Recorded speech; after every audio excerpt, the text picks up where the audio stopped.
Silent approach.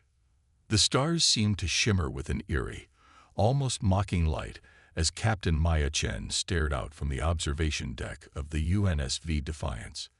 The massive battleship, humanity's newest and most advanced vessel, hung in the void like a predator waiting to strike. Maya's dark eyes reflected the distant glow of the neutron storm that swirled ahead, a violent cosmic barrier that had protected the Corax dominion for decades. "They think we can't reach them," she murmured, her voice barely audible even in the quiet of the observation deck. "They've built their empire on that belief." Commander Jackson Reeves joined her at the viewport, his weathered face grim as he studied the same cosmic phenomenon. "The Chimera neutron storm has stopped every attempt to penetrate their territory. 3 unified nations' fleets tried. None returned." "That was before the Defiance," Maya replied, turning to face her second-in-command. Her confidence wasn't bravado. It was born from years of preparation and the revolutionary technology that hummed beneath their feet. The Corax had emerged from the depths of space 15 years ago, their massive crystalline ships appearing suddenly at the edges of human-controlled systems. At first, they'd seemed peaceful, even curious. That illusion had shattered when they obliterated New Sydney Colony without warning, their energy weapons reducing the settlement of 3 million souls to molten slag in minutes.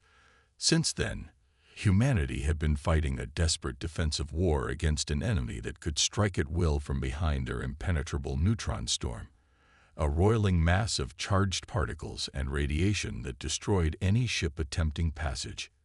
"Engineering reports the fulcrum drive is operating at optimal capacity," Jackson said, checking his datapad.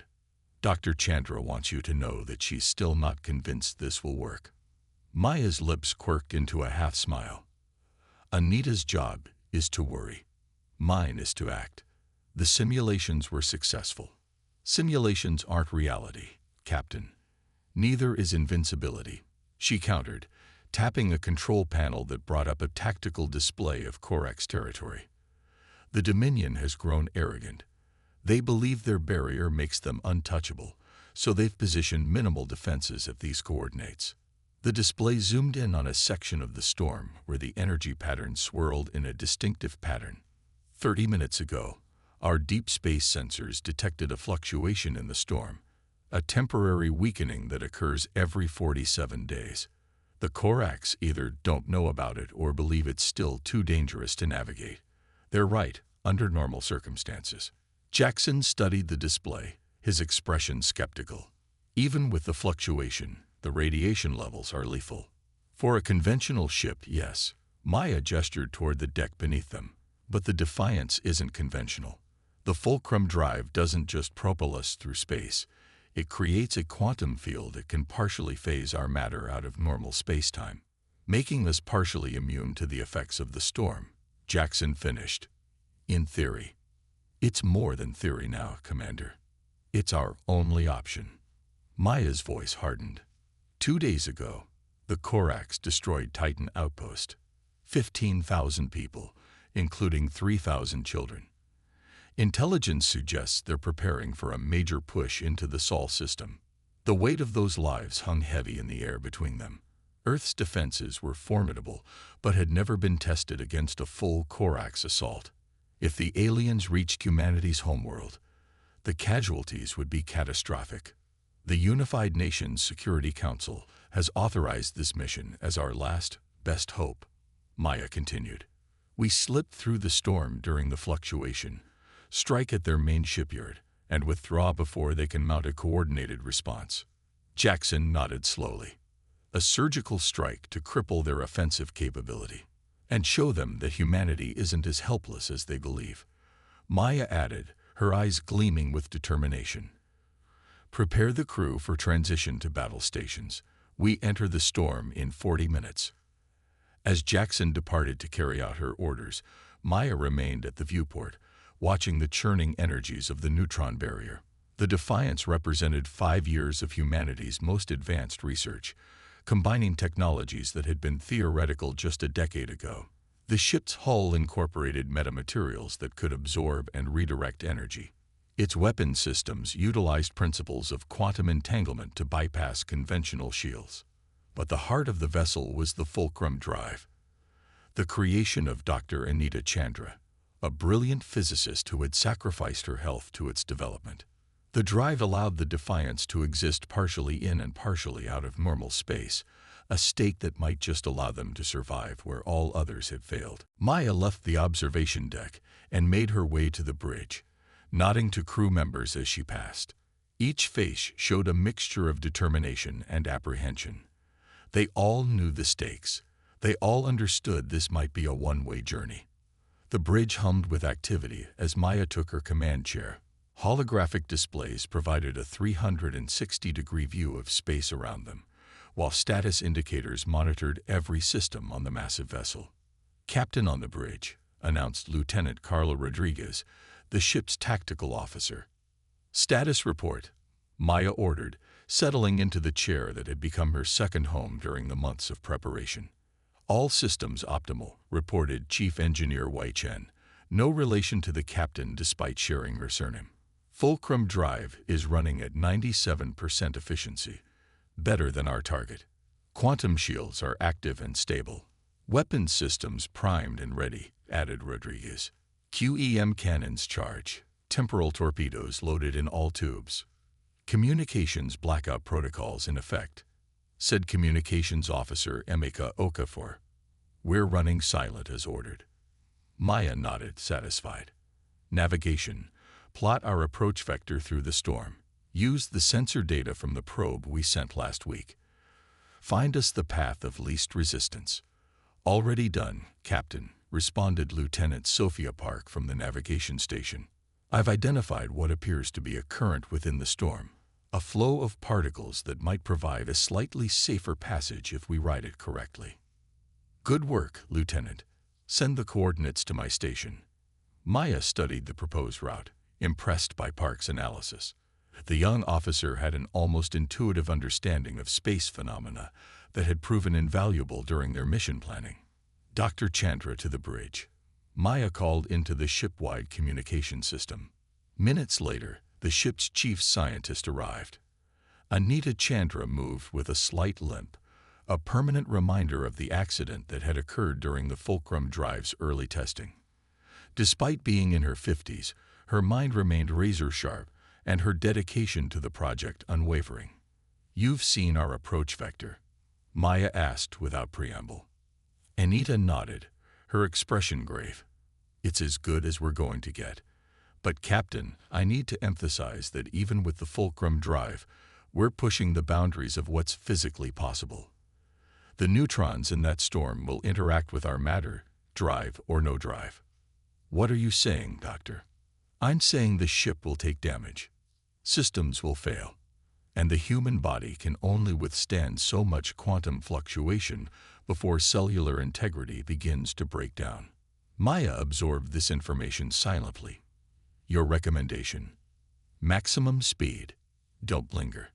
And," Anita hesitated, "be prepared to jettison sections of the ship if radiation levels exceed critical thresholds."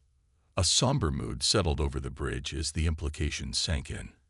"Understood," Maya said finally. "Return to engineering and prepare the Fulcrum drive for maximum output." As Anita left, Maya turned to address her bridge crew. "I won't lie to you. What we're attempting has never been done before. But the alternative is to wait for the Corax to reach Earth. That is unacceptable." She stood, making eye contact with each officer in turn.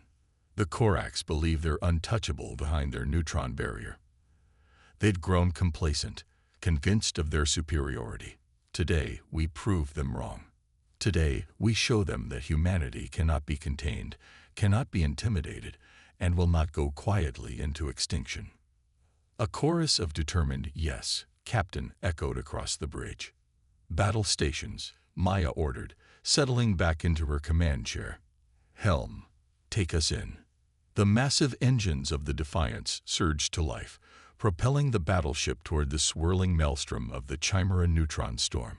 On the other side lay the heart of the Corax dominion, and a reckoning they never saw coming. As the ship accelerated toward the barrier, a message arrived from Earth Command. Godspeed, Defiance. The fate of humanity rests with you. Maya's grip tightened on her armrests. Engage fulcrum drive on my mark. 3, 2, 1. Mark. The universe seemed to blur around them as the revolutionary drive activated, shifting the massive vessel partially out of normal spacetime. The storm loomed ahead, its deadly energies reaching out like hungry tentacles as the human battleship plunged into the heart of the impossible. Breaking through. Alarms blared across the bridge of the Defiance as the massive battleship penetrated the outer layers of the Chimera neutron storm. Despite the fulcrum drive's quantum field, the vessel shuddered violently as neutron particles bombarded its hull.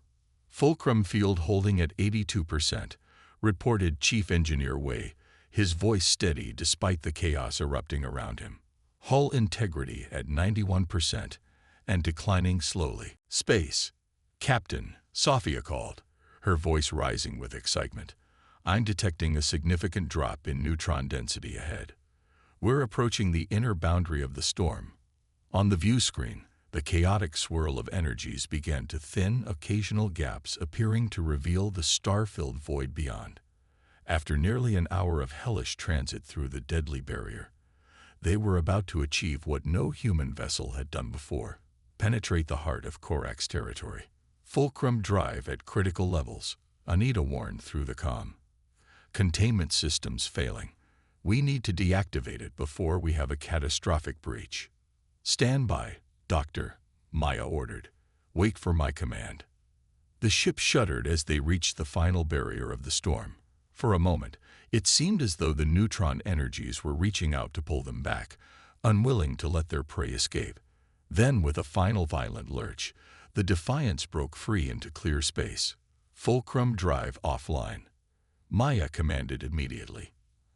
As the revolutionary technology powered down, the crew stared in awe at what lay before them. The space beyond the storm teemed with Korax structures, massive crystalline installations orbiting a blue-white star. Most impressive was the shipyard, an enormous facility where dozens of the alien vessels were under construction. We made it, Jackson whispered, disbelief evident in his voice. We actually made it through the Chimera storm. And the Korax have no idea we're here, Maya added, noting the lack of defensive response. Begin damage assessment and repairs. We have a brief window before they detect our presence. As her crew sprang into action, Maya allowed herself a moment of grim satisfaction. The Korax had believed themselves untouchable, protected by a natural barrier no enemy could penetrate. Now, humanity's most advanced battleship hung in the heart of their territory, poised to deliver a message they would never forget. Weapons systems coming online, Davis reported.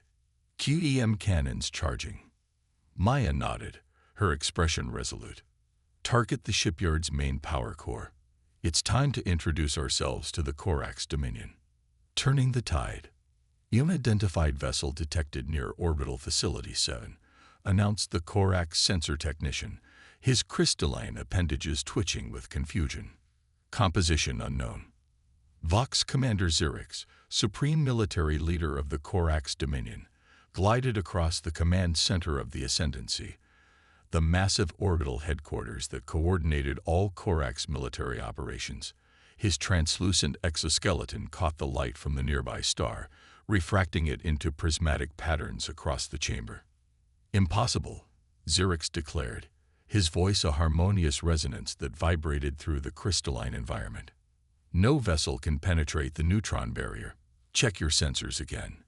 Confirmation complete, Vox Commander, the technician insisted. The vessel is definitely within our defensive perimeter. It appears to be a human design. Zerix's upper appendages stiffened in disbelief. The humans, the primitive species whose colonies they had been systematically destroying, could not possibly have developed technology capable of breaching the Chimera storm. The very idea was absurd. Activate defensive grid, Zerix ordered nonetheless. The Korax had not become the dominant force in this sector by ignoring potential threats, no matter how improbable. Deploy proximity squadrons to intercept and eliminate. Aboard the Defiance, Captain Maya Chen watched the Corax response unfold on the tactical display. Just as intelligence had predicted, the alien forces were caught completely off guard by their sudden appearance. "They're scrambling fighter squadrons from the main station," reported Lieutenant Commander Davis. "Estimated time to intercept, 6 minutes." Maya nodded, her expression resolved. "We won't have much time. Execute Attack Plan Alpha. Target the shipyard's primary power distribution node and the construction base containing their heaviest capital ships." QEM cannons locked on target, Davis confirmed. Firing solutions calculated. Maya took a deep breath. This was the moment everything had been building toward. The culmination of years of planning, sacrifice, and determination. Fire. The Defiance's revolutionary quantum energy manipulation cannons discharge, sending lances of blindingly bright energy toward the massive Corax shipyard. Unlike conventional weapons, the QEM technology didn't simply deliver energy to a target. It temporarily altered the quantum properties of matter within the affected area, causing atomic bonds to destabilize. The effect on the crystalline structures of the Corax facility was catastrophic. The power distribution node, a towering spire of living crystal that provided energy to the entire complex, shattered into billions of fragments as its molecular structure collapsed. Secondary explosions rippled through. "Captain," Sophia called suddenly, her voice rising with excitement. "Sensors are detecting a thinning in the storm density ahead. I think we're approaching the inner boundary." Hope surged through the bridge crew. They had theorized that the neutron storm would be less dense on the Corax side, but until now it had been just that. A theory. "Nova, confirm," Maya ordered. "Confirmed, Captain. Neutron density decreasing by 3.7% per kilometer. At current velocity, we will exit the Chimera storm in approximately 12 minutes. A cheer started to rise from the crew, but was cut short as the ship lurched violently to port. "What was that?" Maya demanded. "Unknown, Captain," replied Y. "Sensors show nothing that could have." "Wait, there's something else in the current with us." The main view screen shifted to show a massive shape moving through the neutron flow behind them, a shape with the unmistakable crystalline structure of Corax design. "A patrol ship," Jackson breathed. "They must have detected our approach and sent it into the storm after us." Maya's mind raced. The Corax vessel was larger than the Defiance, its alien technology somehow allowing it to navigate the lethal environment of the storm. More importantly, it was gaining on them. "They shouldn't be able to follow us." Anita's voice came through the comm, frustration evident in her tone. "The radiation levels would be lethal to any conventional ship." "Clearly, they're not as conventional as we thought," Maya replied grimly. "Tactical, what are our options?" Lieutenant Commander Davis, who had taken over tactical after Rodriguez's injury, analyzed the situation quickly. "The storm interferes with targeting systems. Any torpedoes we launch would likely be destroyed by neutron interaction before reaching their target. And the QEM cannons might work at close range, but firing them could destabilize our fulcrum field." Maya considered their options. They couldn't outrun the Corax ship, not in the storm where the alien vessel clearly had the advantage of experience. Fighting presented its own risks, but allowing themselves to be caught before reaching Corax space would mean the failure of their mission, and likely the doom of Earth. "Nova, if we diverted power from life support on the lower decks to the engines, could we increase our speed enough to stay ahead of them until we exit the storm?" "Calculating," the AI responded. "Yes, but only with a complete shutdown of life support to decks 15 through 20. Those areas would become uninhabitable within minutes. Evacuate those decks immediately," Maya ordered. "Have security ensure no one is left behind." As the evacuation orders went out, Maya addressed her engineering chief. "Wei, I need you to prepare a little surprise for our pursuers. Rig 2 of our quantum torpedoes for manual detonation, then eject them into our wake. Set them to activate on proximity sensors. Wei's eyes widened with understanding. You're creating a minefield in the neutron current. Exactly. The torpedoes alone might not do much damage, but their detonation should disrupt the particle flow enough to throw that ship off course. Maybe even push it into a denser part of the storm. Brilliant and ruthless, Jackson commented quietly. The Corax won't be expecting it. They think we're running scared, Maya replied, her expression hardening. Let's show them what happens when humans are cornered. The next 10 minutes passed in tense silence as the crew carried out their orders. The Corax vessel continued to gain on them, now close enough that its crystalline structure was clearly visible through the swirling energies of the storm. Torpedoes armed and ready for ejection, Wei reported. Release them on my mark. Now. 2 sleek quantum torpedoes tumbled from the Defiance's aft section, quickly disappearing into the chaotic energies behind them. Without propulsion, they were carried along by the neutron current, invisible to sensors amid the storm's interference. Life support discontinued on designated decks, reported the operations officer, diverting power to engines. The Defiance surged forward, putting precious distance between them and their pursuer. Maya watched the tactical display intently, waiting for the trap to spring. She didn't have to wait long. A massive energy spike erupted in their wake as the Corax ship triggered the proximity sensors on the torpedoes. Twin detonations created a chaotic disruption in the neutron flow, a temporary whirlpool in the current they'd been riding. The effect on the pursuing vessel was immediate and devastating. Caught in the artificial vortex, the crystalline ship spun out of control, its hull integrity compromised as it was pulled toward a denser region of the storm. Direct hit, Davis exclaimed. The Corax vessel is showing multiple hull breaches. They're losing power. Maya didn't celebrate. Maintain course and speed. Our priority is reaching Corax. Captain Maya Chen gripped her command chair, her knuckles white, as the ship bucked beneath her.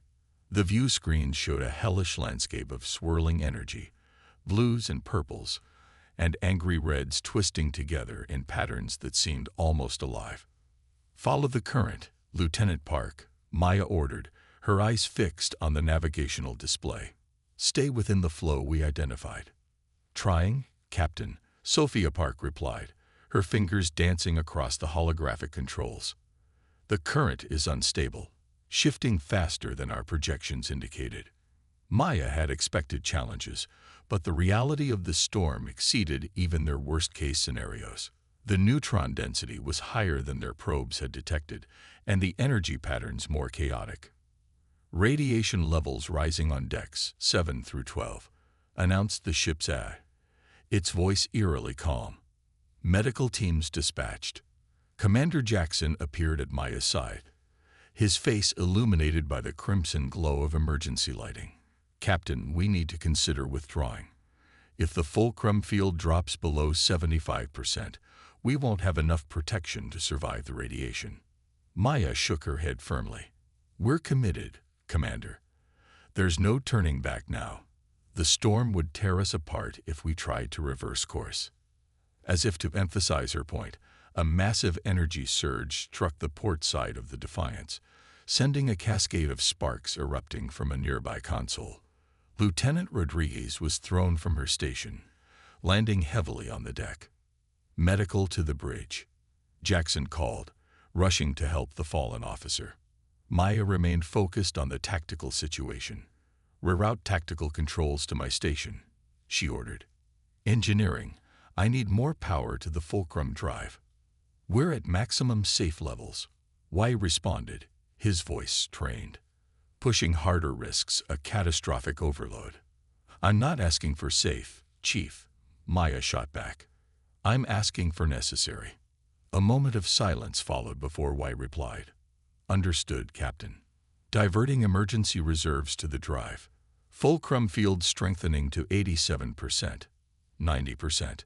The ship's violent shaking subsided slightly as the enhanced quantum field provided better protection against the storm's fury. Maya allowed herself a small breath of relief, but she knew they were far from safe. Captain, called Emika from communications, I'm detecting transmissions through the storm. Corax communications. Can you decipher them? Partially. They appear to be confused. I don't think they can get clear sensor readings of us through the storm, but they've detected something. Maya's lips curved into a grim smile. Good. Confusion works in our favor. Dr. Anita Chandra's voice came through the intercom, tense and urgent. Captain, the fulcrum drive is running hot. The containment system was never designed to handle this level of continuous output. How long can you give me, Doctor? At current levels? Perhaps 40 minutes before critical components begin to fail. After that, the implication hung in the air. After that, they would be trapped in the neutron storm with no protection. A death sentence. Understood. Maintain current output. Maya turned to the ship's eye. Nova, analyze the storm patterns ahead. Find me the fastest route through to Corax space. The AI's holographic representation appeared beside Maya's chair, a shifting blue geometric pattern that pulsed with each calculation. Analysis complete, Captain. Recommend course adjustment to heading 047 Mark 23. This will intercept a high-velocity current that could increase our transit speed by approximately 22%. The radiation levels in that current are beyond our safety parameters, Jackson objected, returning to Maya's side after ensuring Rodriguez was being treated. We don't have the luxury of caution, Commander, Maya replied. Lieutenant Park, adjust course as Nova suggests. Aye, Captain. New heading locked in. The Defiance banked toward the densest part of the storm, where the neutron particles flowed like a river through the chaos. As they entered the current, the ship's speed increased dramatically, the raging energies of the storm now pushing them forward rather than impeding their progress. Structural integrity compromised on Deck 14, reported the damage control officer. Emergency force fields engage. Evacuate all non-essential personnel from that section, Maya ordered, and have damage control teams standing by. For 20 long minutes, the Defiance rode the neutron current deeper into the storm. Systems failed across the ship as the brutal environment took its toll. 3 crew members had already died, 2 from radiation exposure when a shield failed, and 1 when an EPS conduit exploded.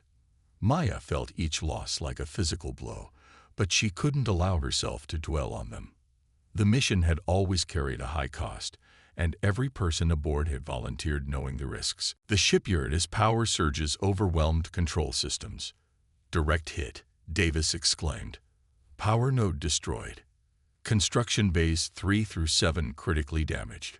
On the main view screen, the destruction was spectacular. Half-built Corax warships drifted aimlessly, their power systems offline. The central control hub of the shipyard listed to one side, venting atmosphere and debris into space. Corax vessels moving to intercept, warned Commander Jackson. 3 heavy cruisers and approximately 40 fighter-class ships. Maya had expected this. The Corax were nothing if not responsive. Deploy countermeasures. Launch temporal torpedoes. Wide dispersal pattern. Unlike the quantum torpedoes they'd used in the storm, the temporal weapons were designed specifically to counter Corax technology. Each torpedo created a localized field that accelerated time within a narrow radius, causing the crystalline structures of Corax ships to age thousands of years in seconds. The torpedoes streaked away from the Defiance, detonating amid the approaching fighter swarm. The effect was immediate and devastating.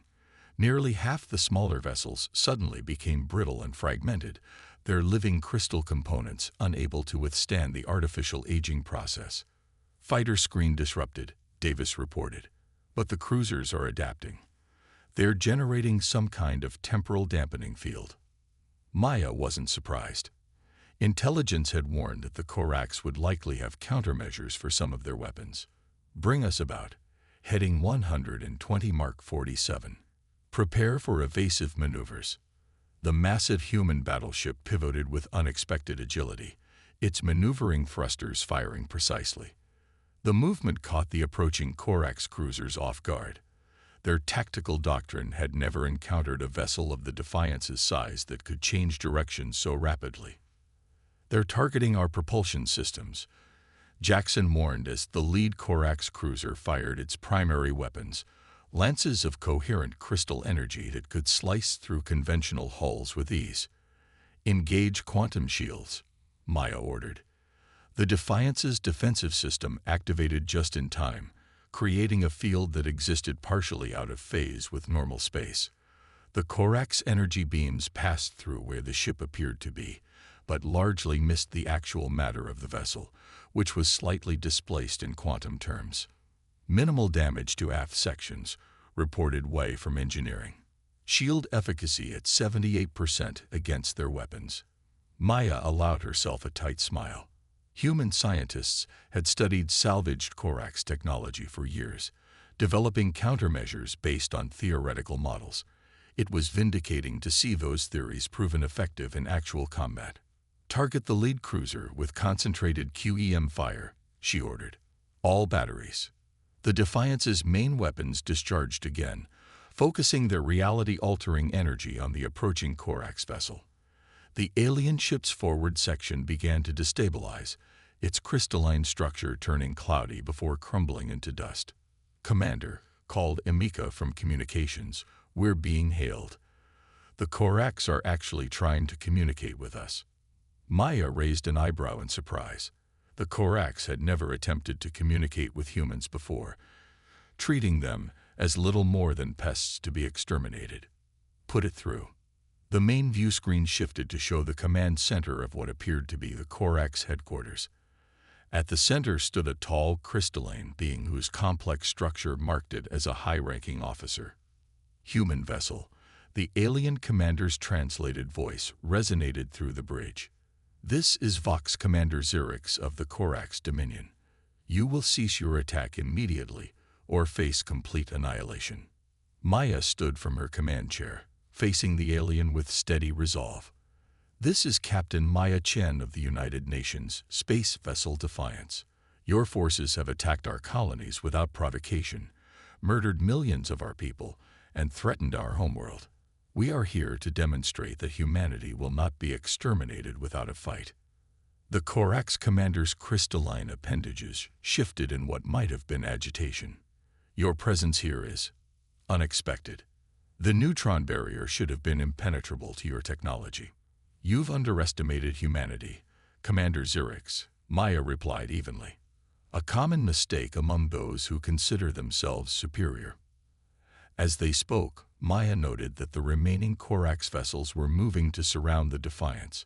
She subtly signaled Davis to continue targeting solutions without being obvious about it. "Your single ship cannot hope to prevail against the might of the Dominion," Zurich stated. "Even now, our main battle fleet is being recalled. You have perhaps 30 of your minutes before they arrive. Surrender, and your deaths will be painless." Maya's expression remained impassive. "I didn't bring the Defiance through the Chimera storm to surrender, Commander. I came to deliver a message." With a subtle nod to Davis, Maya gave the order to execute the final phase of their mission. The tactical officer's fingers flew across his console, activating a sequence that had been prepared before they even entered the storm. "What message could possibly justify this suicide mission?" Zurich demanded.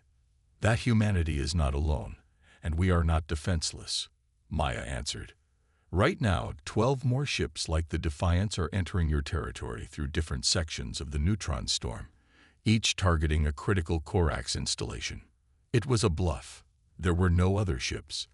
The Defiance was humanity's only vessel capable of penetrating the storm, but the Corax had no way of knowing that. Zurich's crystalline form seemed to shudder. "You lie. Our sensors would have detected them. Just as they detected us before we emerged from the storm," Maya countered. "Check your long-range arrays, Commander. You'll find that several of your outlying bases have already gone silent." This, too, was deception. The Defiance had deployed autonomous stealth drones during their approach, small devices programmed to emit signals that would mimic the sensor profile of human battleships once activated. As if on cue, Alarms began to sound in the Corax command center. Vox Commander called one of the alien technicians. We're detecting multiple anomalies throughout the neutron barrier. Outposts 17 and 23 have ceased transmitting. Maya pressed her advantage. What you're witnessing, Commander, is the first stage of Operation Reciprocity. For every human colony your forces have destroyed, we will eliminate a Corax installation. For every innocent life taken, we will extract a proportional cost. Zyrix's translated voice took on a different harmonic, one that the linguists aboard the Defiance identified as indicating extreme concern. This is not possible. The human species does not possess such capabilities. Your intelligence is outdated, Maya stated flatly. While your forces were busy targeting our civilian settlements, our military and scientific communities were developing ways to reach you. The Defiance is merely the vanguard. On the bridge of the human vessel, tension mounted as the crew waited to see if their elaborate deception would work. The Corax commander seemed to be conferring with other crystalline beings off-screen, their harmonic language too complex for the translation software to process completely. Finally, Zyrix turned back to face Maya. We are dispatching vessels to verify your claims. If you are deceiving us, by all means, investigate. Maya interrupted. But be aware that every aggressive move you make against us will trigger an escalation. The Defiance is currently targeting your headquarters with our remaining temporal torpedoes. One word from me, and your command structure ages 1,000 years in an instant. It was another bluff. They had used most of their specialized weapons already. But the demonstration of the temporal torpedoes against the fighter screen had made a strong impression. What do you want? Zyrix demanded, his harmonics shifting to what might have been resignation. An immediate cessation of hostilities against all human colonies and installations, Maya replied without hesitation. The establishment of a neutral zone between Corax and human territory, and reparations for the lives you've taken without provocation. These terms are non-negotiable, Maya cut in. You have 10 minutes to communicate your acceptance to your fleet. Any Corax vessel that approaches a human settlement after that time will be considered hostile and destroyed. The same applies to the ships currently surrounding the Defiance. A tense silence fell over both command centers as the Corax leader considered his options. Maya knew they were in a precarious position. If Zyrix called their bluff, the Defiance would likely be destroyed. Their shields couldn't withstand a concentrated attack from the entire Corax fleet. After what seemed like an eternity, Zyrix's crystalline appendages moved in a gesture that the translation software identified as acquiescence. We will withdraw our forces from human territory pending further diplomatic discussion. But know this, Captain Chen, the Dominion does not forget, nor does it forgive deception. Maya nodded.